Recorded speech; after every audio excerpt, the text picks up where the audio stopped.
오늘 같이 나눌 말씀은 데살로니가전서 4장 9절에서 10절 말씀입니다. 데살로니가전서 4장 9절에서 10절 말씀입니다. 함께 합독하겠습니다. 교우들에 대한 사랑을 두고서는 여러분에게 더 쓸 필요가 없겠습니다. 여러분이 직접 하나님께로부터 서로 사랑하라는 가르침을 받아서 온 마케도니아에 있는 모든 형제들에게 그것을 실행하고 있기 때문입니다. 형제 자매 여러분, 우리는 여러분이 더욱더 그렇게 하기를 권면합니다. 아멘.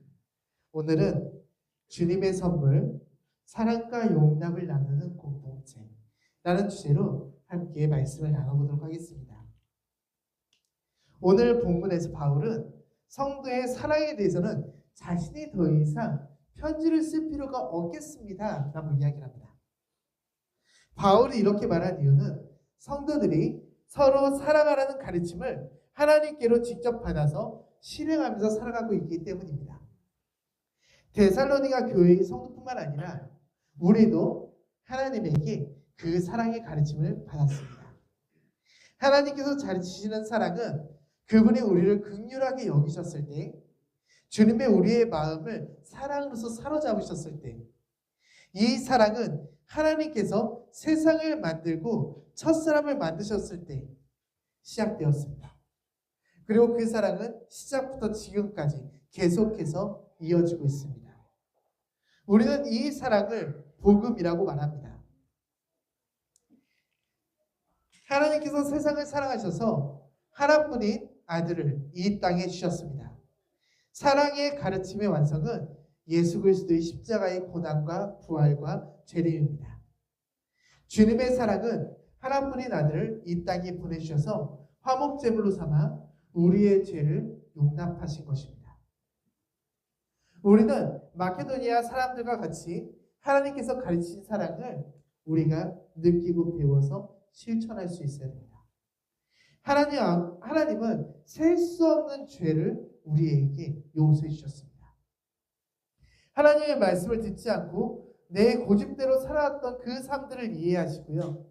지금이라도 죄를 고백하고 예수님을 믿고 거듭나기만 하면 용납해주고 자녀로 삼아주시겠다고 말씀하십니다.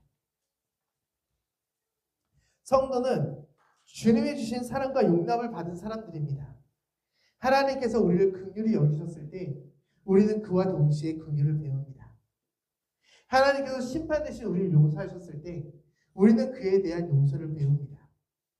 하나님께서 행하신 일을 더 많이 알고 마음으로 받아들였을 때 우리는 하나님께서 주신 사랑의 가르침을 더 많이 배우고 더 많이 삶에서 실천할 수 있습니다. 그렇게 성도가 가장 먼저 해야 할 일은 주님께 사랑과 은혜, 용서함을 받는 것입니다. 하나님께서 우리에게 주신 사랑과 은혜, 그 긍휼하게 여기는 마음을 아는 것입니다. 긍휼이라는 말은 가엾게 여기서 자비를 베풀어 보살핀다라는 의미를 가지고 있습니다. 그리고 이 자비라는 말은 용서와 비슷한 의미를 가지고 있습니다. 즉, 긍휼히 여긴다는 것은 하나님께서 죄인인 우리를 가엾게 여겨서 용서해 주시고 끝까지 우리를 보살핀다는 것입니다. 마치 내 자식이 말을 안 들어도 그 아이를 사랑하면서 이해하고 용서하고 보살피는 부모의 모습과 같습니다. 우리 집에 막내가 있습니다. 사진을 올리려고 했지만 싫다고 해서 올리진 않았습니다. 그래서 허락을 받아야 돼요. 안 그러면 화를 냅니다. 우리 아이는 같은 말을 계속해서 반복해도 잘 행동으로 옮기잖아요. 10번 이상 이야기를 해야 됩니다. 어쩔 땐 아무리 얘기해도 똥꼬집이 올라오면 듣지 않아요. 하고 싶은 대로 합니다. 그런데 예진이가 그렇게 하는 거에 대해서 부모들은 받아들여요. 그걸 받아줘요. 그 아이가 언젠가는 나아질 거라는 기대를 품고 받아들이고 용서하고 교육합니다. 이 모습을 보면서 주님이 나를 보살피는 모습이 이러한 모습이 아닐까? 라는 생각에 대해서 읽게 되었습니다. 사람은 같은 잘못을 반복합니다. 어쩔 때는 주님께서 10번, 20번 이야기하고 내가 계속해서 느끼는데도 하지 않아요. 그러다가 말을 들어요. 또 내 잘못을 알고 싶어도 내가 하고 싶은 것들이 앞서잖아요. 말이 들리는데도 주님 잠시만요. 아니면 들었는데도 못 들은 척하고 내가 하고 싶은 것을 합니다. 하지만 하나님께서는 이런 나를 기다리고 용납해 주십니다. 용납하면서 기다리기만 하는 것이 아니라 무엇이 옳은지 말씀을 통해서 우리에게 교육하시고 훈계하시며 때로는 고난이라는 도구를 통해서 우리에게 가르치십니다. 우리를 훈계하시면서 옳은 길로 갈 수 있도록 인도하십니다. C.S. 루이스는 이런 말을 했습니다. 고난에 있는 것은 대부분의 사람들이 큰 일을 당하기 전까지 하나님의 음성에 무관심하기 때문입니다. 고난은 이런 인생을 향하여 하나님의 뜻을 전달하는 확성기입니다. 부모가 계속해서 아이에게 이야기해요. 말을 듣지 않아요. 그럼 부모들이 어떻게 하냐면요. 소리를 질러요. 야, 이거 하라고 했잖아. 그럼 아이들은 그때 움직입니다. 어쩔 때는 정말 화가 나서 그렇게 할 때도 있지만 아이들이 진짜 말을 듣지 않아서 듣게 하기 위해서 소리를 크게 하거나 아니면은 어투를 좀 단호하게 깔아서 이야기할 때가 있어요. 그래야 아이들이 그 말을 듣고 움직이기 때문입니다. 근데 하나님께서 고난이라는 것을 그러한 도구로 사용하신다는 거예요. 여기서 우리가 기억해야 될 사실이 있습니다. 부모가 아이를 가르칠 때 언성을 높이고 단호한 어조로 이야기를 한다고 해서 그 아이를 사랑하지 않는 것입니까? 그렇지 않습니다. 부모가 아이를 가르치고 언성을 높이는 이유는 아이에게 관심이 있기 때문입니다. 그리고 그 관심은 사랑으로부터 시작됩니다. 사랑이 없다면 아이를 이해하고 용서하고 가르칠 필요가 없습니다. 하나님 역시 마찬가지입니다. 모든 것은 하나님의 사랑으로부터 시작되었습니다. 하나님께서도 사람을 향해 분노하시는 장면들이 나와요. 구약시대에 보면 하나님께서 이스라엘 백성들을 보면서 내가 이 백성들을 보면서 언제까지 참아야 되겠느냐 라고 분노하십니다. 하지만 그렇다고 해서 하나님께서 사랑이 없으신 것인가요? 사람들은 분노의 하나님 그런 모습들을 보면서 심판의 하나님을 보면서 사랑의 하나님이 이랬는데 사랑이 없어 라고 이야기해요. 근데 그렇지 않아요. 하나님께서는 죄악에 가득 찬 니느웨를 보면서 이렇게 이야기합니다. 그들 역시 내가 사랑한다. 니느웨는 죄의 끝판왕이었대요. 엄청난 죄를 지었다고 합니다. 근데 그런 죄인들까지도 내가 사랑한다 라고 이야기하십니다. 하나님의 사랑이 없다면 예수님의 십자가 사건은 존재하지 않았을 것입니다. 말씀에서도 하나님께서 세상을 사랑하사 독생자를 주셨으니 라고 이야기합니다. 하나뿐이 아들을 준 그 사랑, 그 사랑은 우리가 말로 표현할 수 없는 것입니다. 우리가 그 마음을 다할 수 없는 사랑입니다. 아이들이 부모에게 혼나면서도 부모와 함께 할 수 있는 이유는 무엇일까요? 부모의 말을 듣고 부모와 함께 혼나면서 부모에게 붙어있는 이유. 가정에서 폭력을 당하는 아이들도 부모의 옆에 그렇게 붙어있고 싶어 한대요. 부모한테 인정받고 싶어 한대요. 왜 그럴까요? 부모를 사랑하기 때문입니다. 그럼 성도가 하나님과 함께하기 위해서는 어떻게 해야 될까요?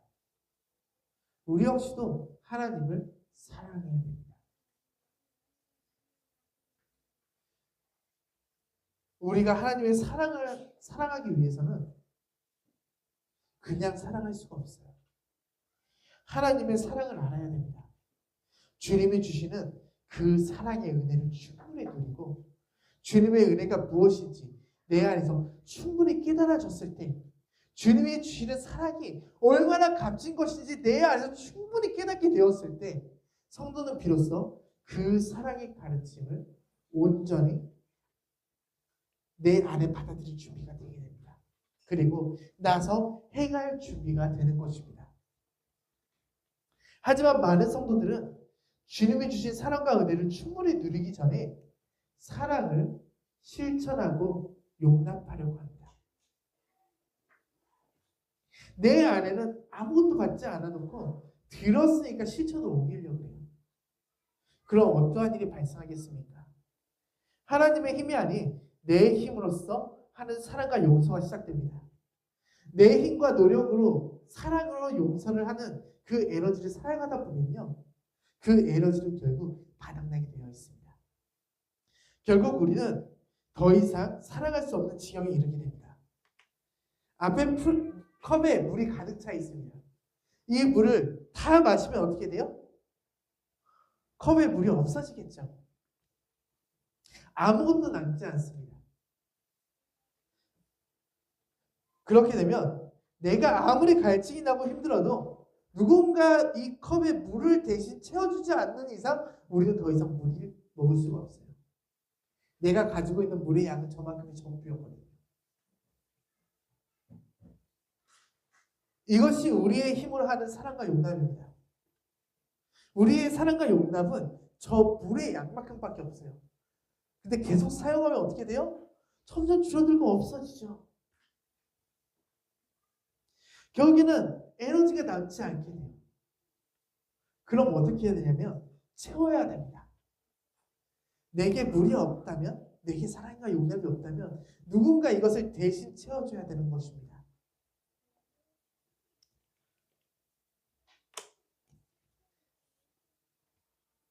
하나님의 사랑과 용납을 받아 실천하는 사람은 마르지 않는 샘물에서 물을 공급받는 것과 같습니다. 이 샘물은 마르지 않아요. 끊임없이 물이 쏟아져 나옵니다.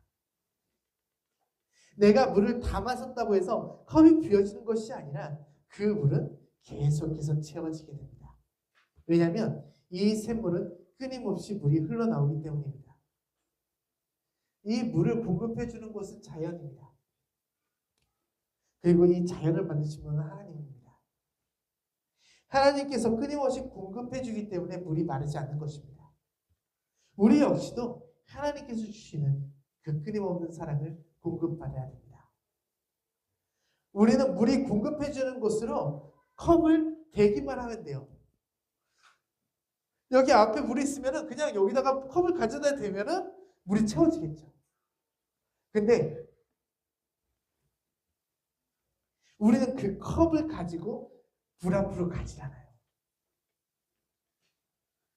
하나님께서는 이 마르지 않는 샘물을 마음껏 쓸 수 있도록 허락해 주셨습니다.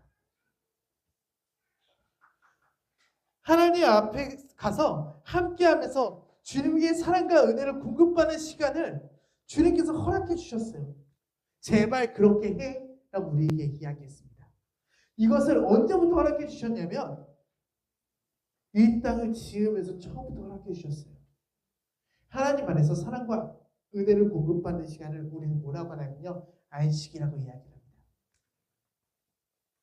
안식은 주일만이 아니라 삶에서 내가 더 이상 활동할 에너지가 없을 때, 내가 더 이상 사랑과 은혜가 사라지고 너무나 힘들고 지쳐서 세상을 움직일 힘이 없을 때 우리는 안식할 수 있어야 됩니다.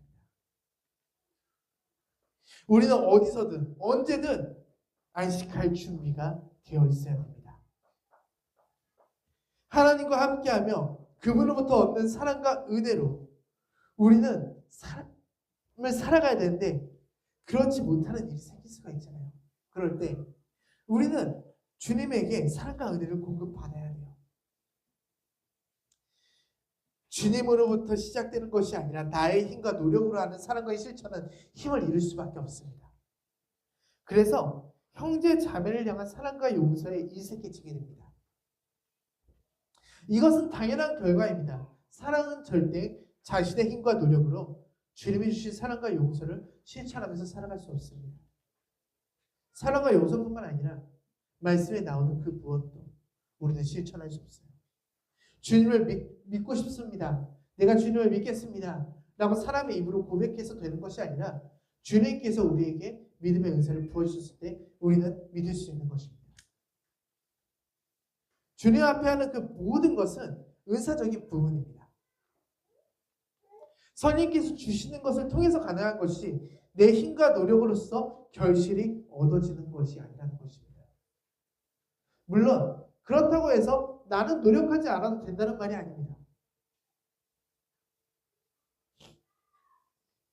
내가 사랑과 용서에 인색해졌다는 것은 하나님의 긍휼과 사랑의 기준에서 살고 있지 않다는 증거가 됩니다. 하나님과 함께하는 시간, 안식을 온전히 누리지 못하고 있다는 것입니다.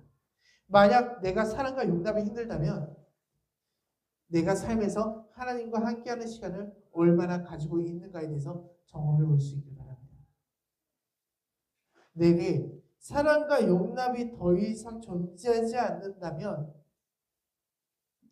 나는 하나님과 얼마나 가까이 있는가에 대해서 점검해 보시길 바랍니다. 요즘 사람들은 스마트폰 배터리가 없잖아요. 많이 불안해한다고 합니다.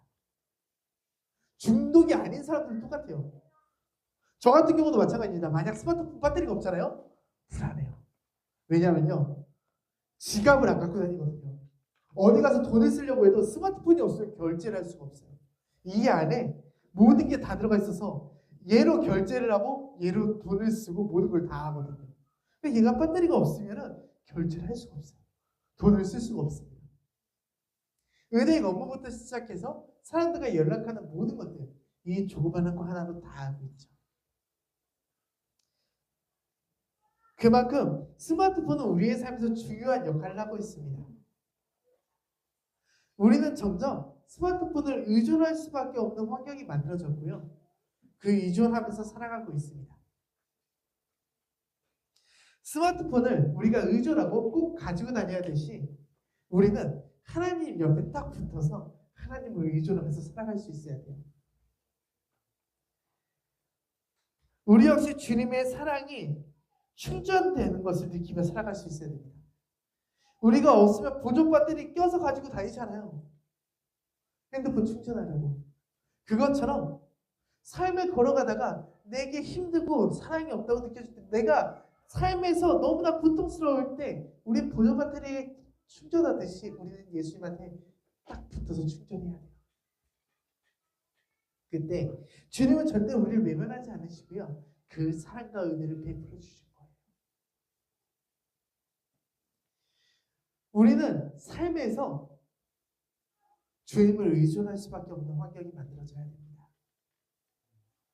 예수님과 함께하며 충전을 받고 그 힘으로 세상을 살아갈 수 있어야 됩니다. 로마서 15장 7절에서 바울은 이렇게 이야기합니다. 그러므로 그리스도께서 하나님의 영광을 드러내시려고 여러분을 받아들이신 것 같이 여러분도 서로 받아들이십시오. 이제 하나님께서 나를 사랑으로서 은혜로서 받아줬다는 사실을 기억하며 하나님과 함께 삶을 살아간다는 것을 기억하며 살아가는 우리가 될 수 있길 바랍니다. 그리고 나뿐만 아니라 나와 함께하는 공동체, 가정, 교회 모든 구성원을 하나님께서 받아주셨다는 사실을 기억하시길 바랍니다. 모든 사람이 하나님의 사랑 안에서 존재한다는 사실을 잊지 말아야 될 것입니다. 예수님께서 우리를 받아들이고 연합해서 하나가 된 것처럼 우리 역시도 예수 그리스도를 중심으로써 서로 연합해 하나가 될 수 있어야 됩니다. 빌립보서 1장 14절에 보면 이렇게 이야기합니다. 주님 안에 있는 형제 자매 가운데서 많은 사람이 내가 갇혀 있음으로 말미암아 더욱 확신을 얻어서 하나님의 말씀을 겁없이 더욱 담대하게 전하게 되었습니다. 바울은 말씀을 전하는 사람에 대해서 뭐라고 이야기하냐면 주님 안에 있는 형제 자매라고 이야기합니다. 말씀은 곧 예수 그리스도입니다. 우리는 예수님을 통해서만 형제 자매가 된다는 사실을 기억할 수 있어야 됩니다. 이 예수님을 통해서 형제 자매가 된다는 것은 우리에게 매우 중요한 의미를 가집니다. 기독교라는 공동체는 육으로는 한 부모에게서 태어난 가정들이 아니죠. 그러한 사람들이 아닙니다. 모두가 자라온 환경이 다르고요. 생각하는 것이 다릅니다. 모두가 가지고 있는 정서가 다릅니다. 그 다른 것들을 통해서 사람들 사이에서는 문제가 충분히 일어날 수 있습니다. 서로 다른 성격, 다른 유형의 사람들이 만나서 함께 살아가는데 그 안에 어떻게 문제가 없을 수 있겠습니까? 이것은 기독교 공동체뿐만 아니라 가정 공동체 역시도 마찬가지입니다. 그 안에는 문제가 발생할 수밖에 없어요. 근데 성경에서는 기독교 공동체는 다른 공동체와 달라야 된다고 이야기합니다. 문제가 있을 수밖에 없는 상황인데 이 문제가 없어야 된다라고 이야기하고 있는 거예요. 왜 그럴까요? 기독교 공동체는 예수님이 중심이 되어서 사랑과 용납이 함께 존재하는 공동체이기 때문입니다. 이 사랑과 용납이 있는 공동체는 환경과 생각하는 것이 달라도 가지고 있는 정서가 달라도 그 사람을 있는 그대로 용납해주고 받아들이고 인정해준다는 것입니다. 그 모습 그대로를 사랑해주고 받아주는 것입니다. 왜냐하면 주님께서 그렇게 하셨으니까.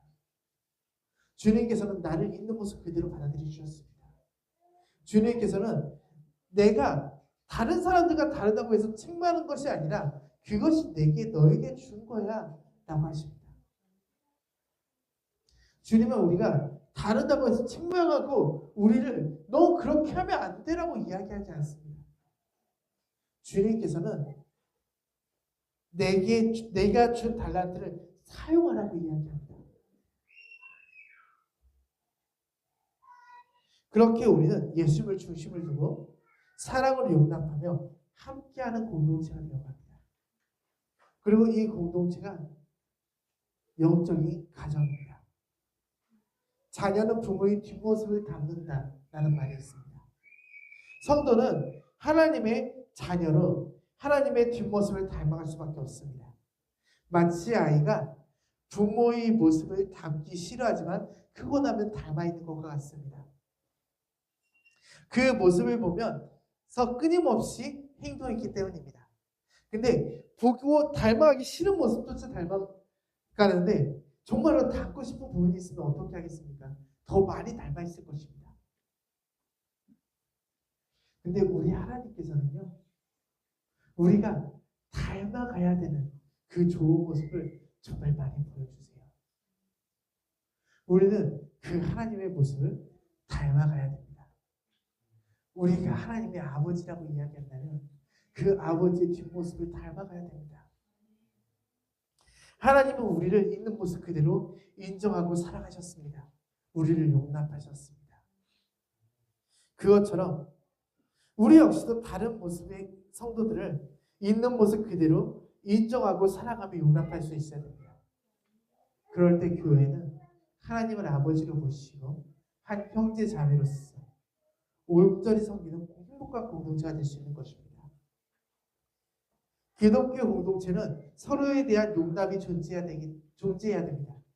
예수님께서 그렇게 하셨기 때문입니다. 예수님께서 우리에게 사랑과 용납을 주셨고요. 그 용납을 통해서 우리는 성도가 될 수 있었습니다.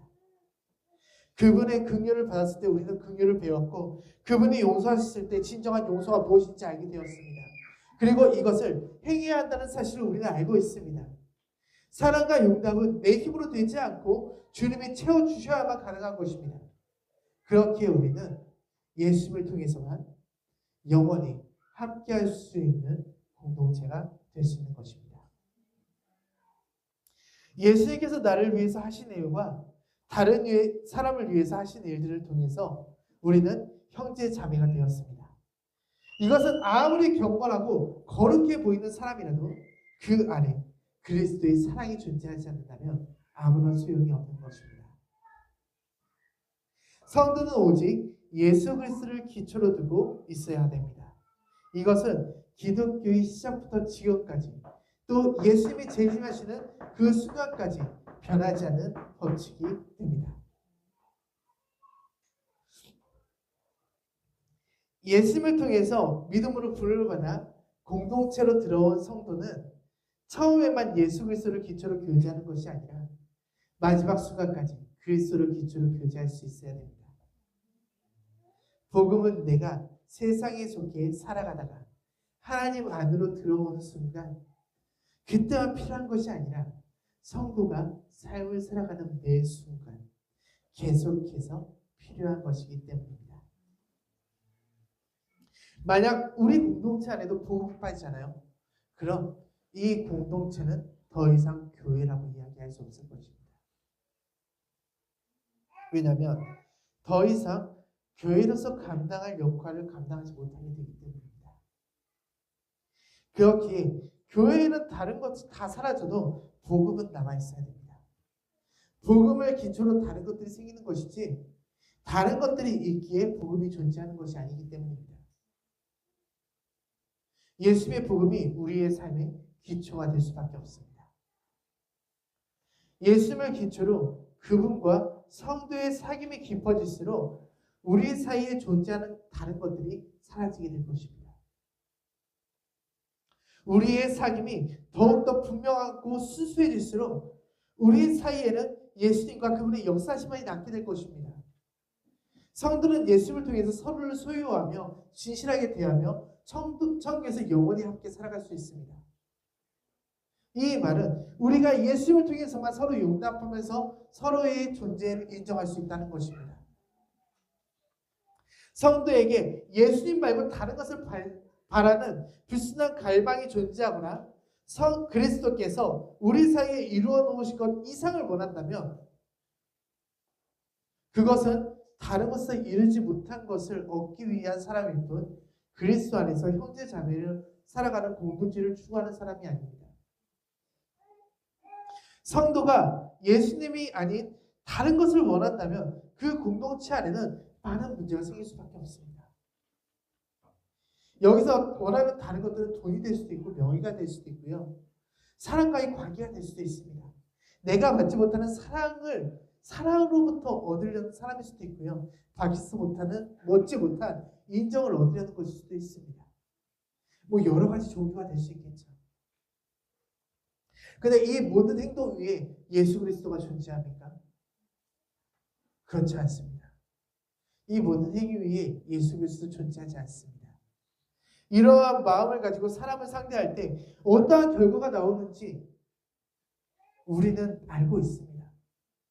왜냐하면 대부분의 그리스도인들은 경험을 받기 때문입니다. 성도의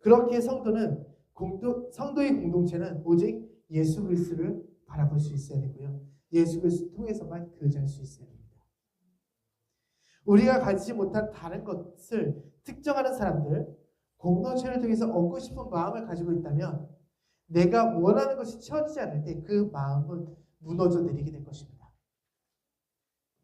하지만 사람이 원하는 것이 아니라 하나님의 사랑을 바라보며 교제할 때 내가 알지 못하는 사이에 내가 원하고 필요했던 것들이 공동체를 통해서 채워져 있는 것을 경험하게 될 것입니다. 물론 한 번에 이루어지진 않습니다. 하지만 시간이 흐르고 난 뒤에 돌아보면은 그것들이 채워져 있는 것을 깨닫게 될 것입니다. 저는 스토리처치 안에서 이 복음을 나누면서 이러한 것들을 경험해 봤습니다. 복음을 나누는 거에만 신경을 썼었지 다른 것을 신경 쓸 겨력이 없었거든요.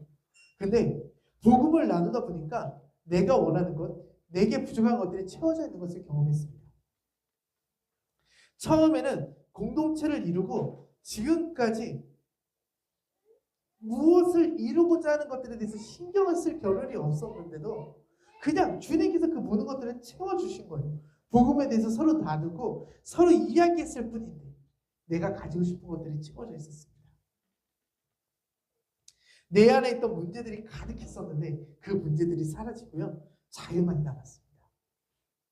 물론 모든 문제가 해결되지는 않았습니다. 하지만 많은 문제들이 해결되었습니다. 그리고 앞으로 복음을 의지하면서 살아간다면 그 나머지 문제도 분명히 해결될 것이라는 믿음이 생겼습니다.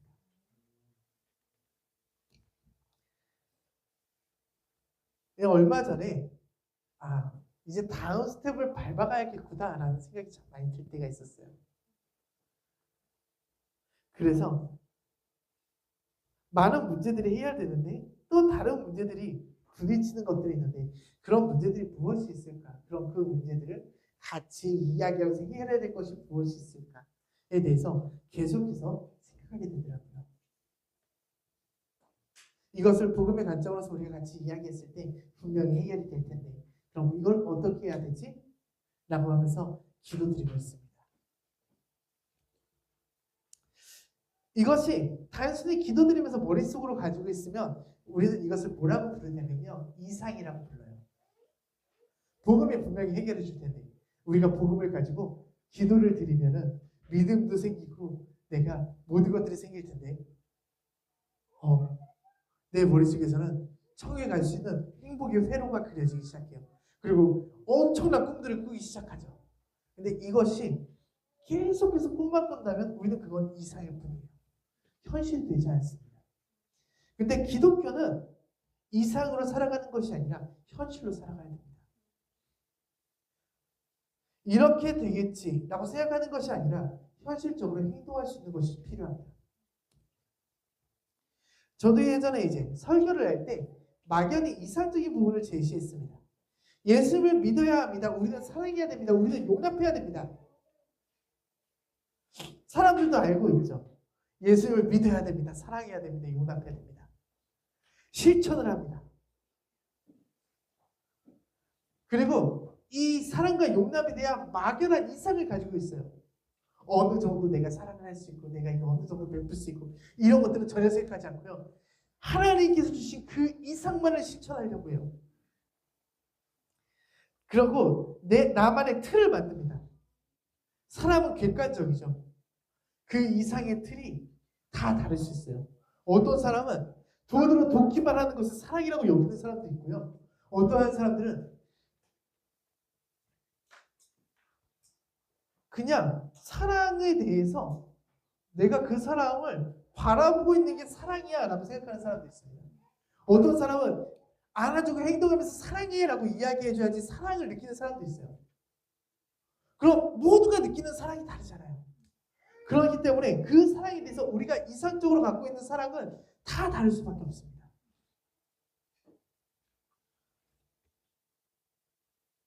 사람은 내가 생각하는 기준에 따라서 사랑에 대한 정의를 내리고요.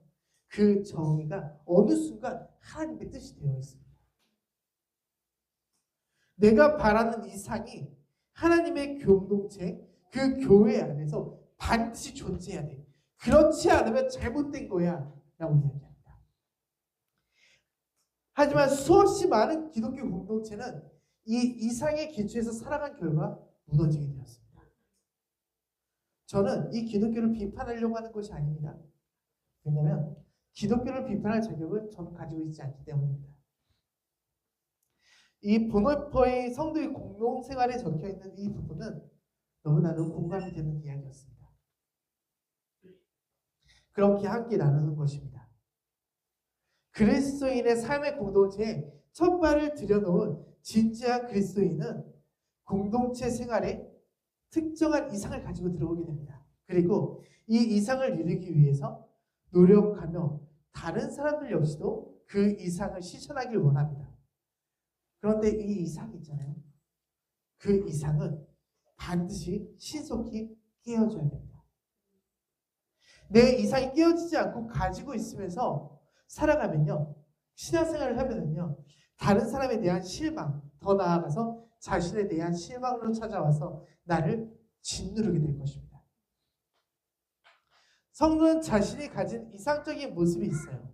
그리고 이 이상적인 모습은 사람에 따라 차별대우가 됩니다.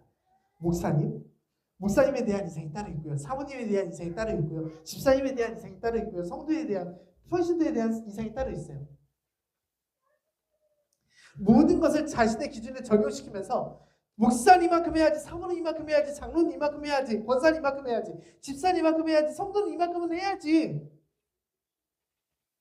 그런데 이 자격을 누가 정하는 것입니까?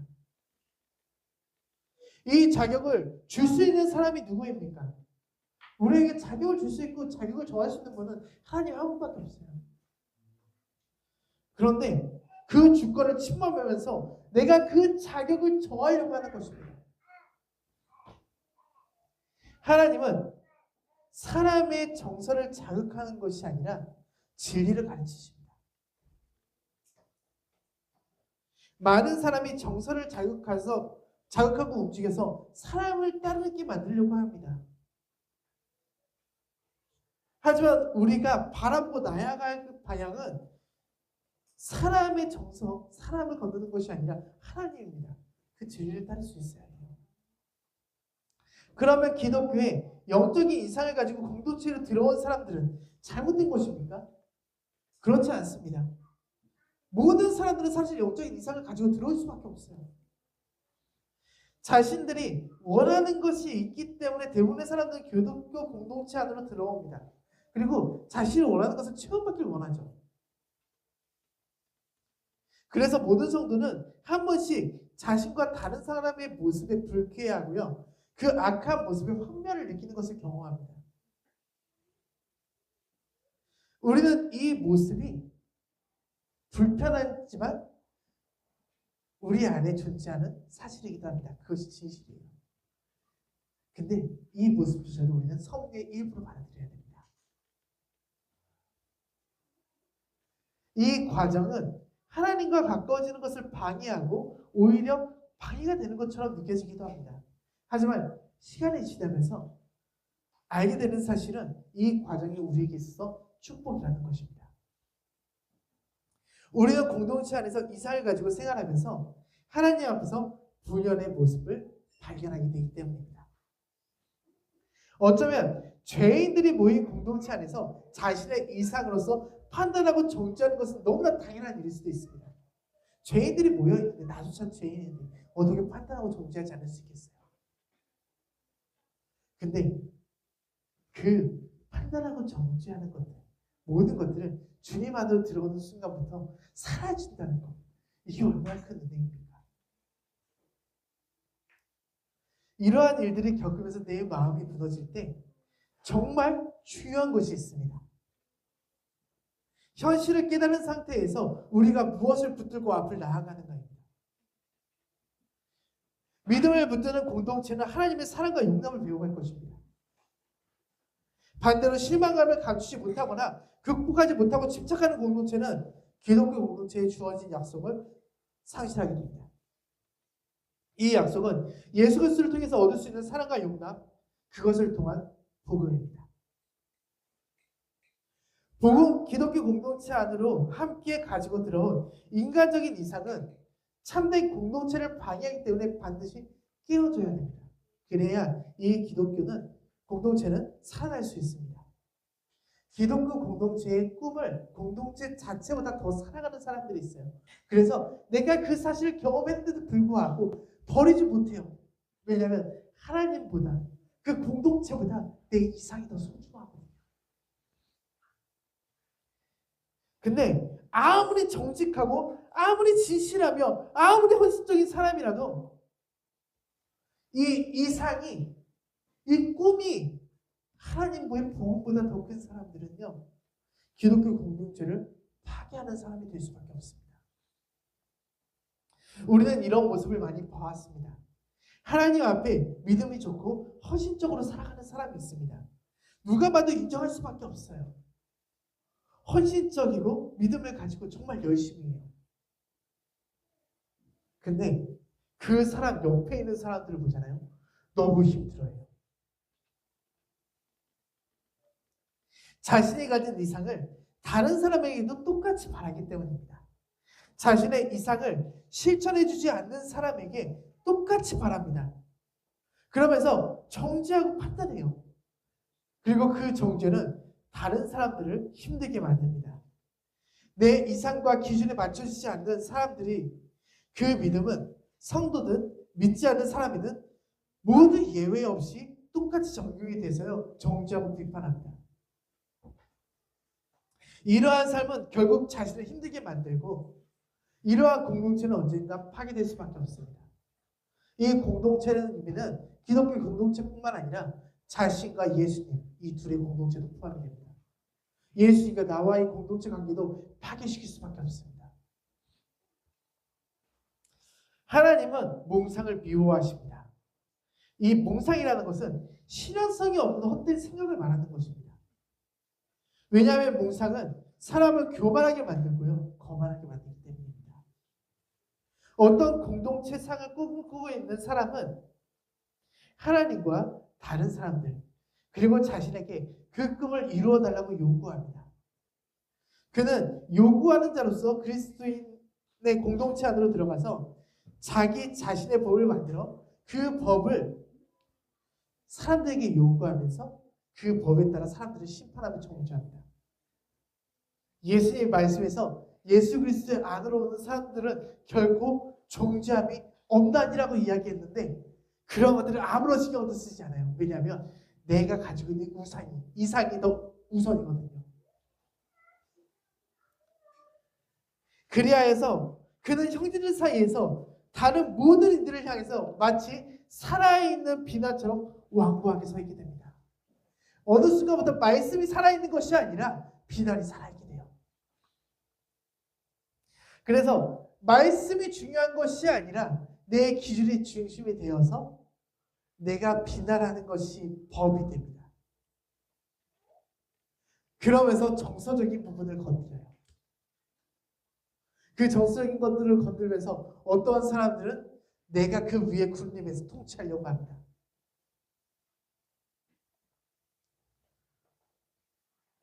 결코 이상적인 교회의 모습이 아니죠.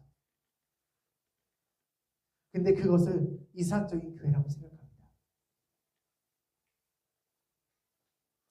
그는 마치 자신의 기독교 공동체를 만들어내기라도 한 것처럼 자신의 꿈꾼 대로 사람들을 연결하려고 행동합니다. 그리고 자기 뜻대로 되지 않으면 이 기독교 공동체는 실패했어 라고 이야기해요. 그 결과 그는 처음에는 형제 자매들을 정죄하고 후에는 하나님을 정죄하며 마지막에는 절망에 빠져 자기 자신을 정죄하게 되는 것입니다. 하나님은 우리 공동체의 유일한 기초를 이미 놓아주셨습니다. 그 기초는 예수 그리스도입니다. 예수님은 우리의 머릿돌이 되십니다. 우리가 다른 사람들과 공동생활을 하기 위해서는 예수 그리스도 그분만의 기초가 되어야 됩니다. 우리는 예수님을 통해서 하나님 안으로 들어오게 된 것이지 결국 내 힘으로 들어온 것이 아니기 때문입니다. 내 힘과 내 지식으로 들어온 것이 아니라 내 이상으로 들어온 것이 아니라 예수님께서 우리 대신에 십자가에 못 박혀 주셨고 그 용서하심을 우리에게 선물로 주셨기 때문에 우리가 용납받아서 공동체를 이룰 수 있는 것입니다. 성도는 요구하는 자가 아닙니다. 주님께 선물을 받은 것을 감사하는 자입니다. 근데 우리는 그 사실을 착각하고 요구하는 자가 되어 있습니다. 우리는 하나님께서 행하신 일에 감사해야 됩니다. 하나님께서 나를 부르셔서 자녀 삼아주신 용서의 약속 안에서 살아가며 감사하는 삶을 살아갈 수 있어야 됩니다. 성도는 하나님께서 주시지 않은 것에 대해서 불편한 것이 아니라 날마다 우리에게 주신 것에 대해서 감사할 수 있어야 됩니다. 성도는 하나님께서 주신 말씀을 듣지 않으려고 외면하는 것이 아니라 그 말씀에 귀 기울이면서 하나님과 함께 손을 붙들고 살아가야 됩니다. 성도는 자신의 힘으로 사랑과 용납을 하고 실천하는 것이 아니라 주님이 주신 그 사랑과 용납을 받고 그것으로 실천하면서 살아가야 됩니다. 하나님이 주시는 은혜와 축복 안에서 살아갈 수 있는 그 형제 자매는 주님이 주신 것만으로 충분하다라고 이야기할 수 있게 됩니다. 그리고 우리는 그것을 자족이라고 이야기합니다. 내가 힘든 일을 겪고 어려운 순간이 다가왔을 때 하나님이 주신 공동체가 얼마나 큰 선물인지 느낄 수 있어야 됩니다. 나는 죄인입니다. 그리고 다른 사람 역시도 죄인입니다. 죄인인 사람들을 불러 모아서 예수님이 말씀 안에서 하나가 되게 하셨습니다. 함께 할 수 있게 허락해 주셨습니다. 그리고 나에게 또 우리 모두에게 예수 그리스도 안에서 하나님의 용서를 받는 그 사랑 안에서 우리가 살 수 있다는 것을 깨닫게 하셨습니다. 이것이 주님의 은혜입니다. 우리는 이 사실을 통해서 나의 말과 행위로 살 수 없으며 하나님의 말씀과 은혜를 통해서 살 수 있다는 사실을 깨닫게 됩니다. 즉 예수 그리스도 안에 있는 죄의 용서를 통해 살아갈 수 있는 사람이라는 것을 가르쳐 준다는 것입니다. 그리고 이것은 공동체를 통해서 배울 수 있습니다. 공동체의 나눔을 통해서 우리는 이것을 끊임없이 기억하게 될 것이며 깨닫게 될 것입니다. 성도의 삶에서와 마찬가지로 성도의 공동체에서도 감사가 중요합니다. 작은 것에 감사할 줄 알아야 큰 것에 감사할 수 있습니다. 우리가 일상의 선물에 감사하지 않는 사람이 큰 선물에 감사할 수 있을 거예요? 그렇지 않습니다. 우리는 일상의 선물에 감사하지 않기 때문에 하나님이 우리에게 준비하신 큰 영적인 선물을 얻지 못하는 것입니다. 작은 일부터 감사해 보세요. 그럼 큰 영적인 선물이 우리에게 임할 것입니다. 내가 작은 것을 바라보지 못하고 감사하지 못하는데 어떻게 더 큰 것들이 내게 보일 수 있겠어요? 안 보여요. 우리는 이미 주어진 작은 것들에 대해 체험하고 인식하는 것, 사랑 따위에 감사하지 않고 더 큰 은사만을 열렬히 사모하는 그러한 경향들, 이 모든 것들을 버릴 수 있어야 합니다. 지금 자리에 만족하며 살아가면 나는 더 이상 영적으로 성장할 수 없어 라고 생각을 합니다. 근데 아니에요. 지금 자리에 만족할 수 있는 사람이 영적으로 성장해서 더 큰 사람이 될 수 있는 것입니다.